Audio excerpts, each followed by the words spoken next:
Well, I'm John Paul Young and I'm in a show called Van Park. I first got attracted to it because of the music. I like the music. When I awoke,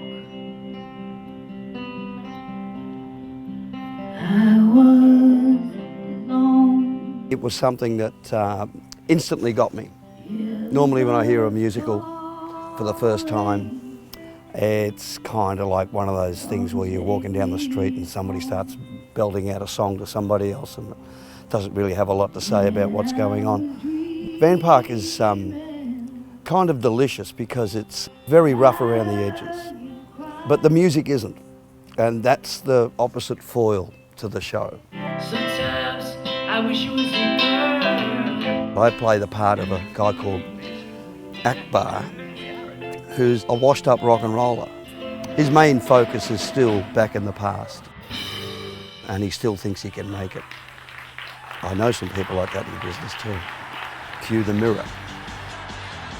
I really saw that in that last little run we did. I could tell with just looking at people that I was transporting them back to their childhood for a minute, and it was good to see. Haven't I seen that face somewhere a long time ago?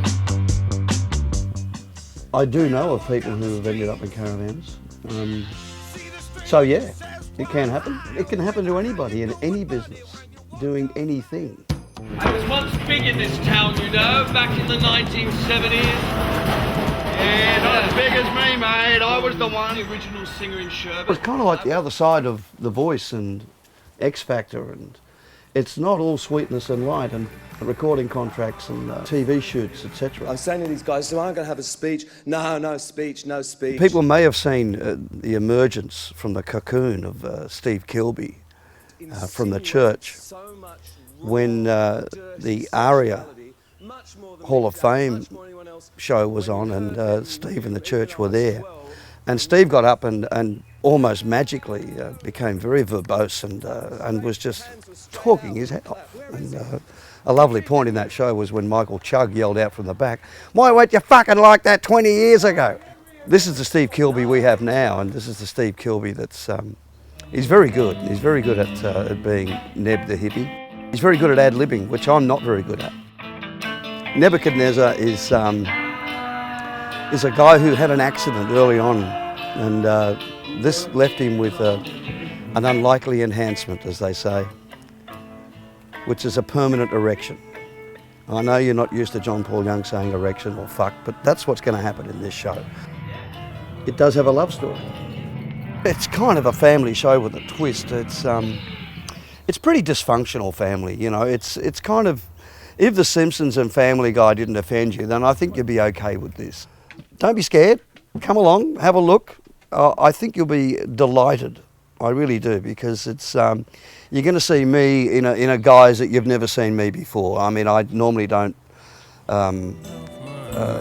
swear at my maybe I did swear at my kids, but anyway, in this show I do swear at my child. I hope you can find it, the place where sorrow meets joy.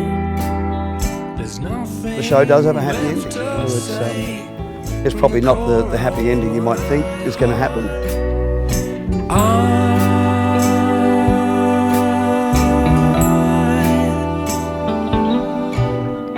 I wanted to sing. As Akbar would say, you know, if you don't like it, you can go and get fucked. I wanted to sing. This is the music, speaking of contrast, and this is the fucking dialogue down here, all right?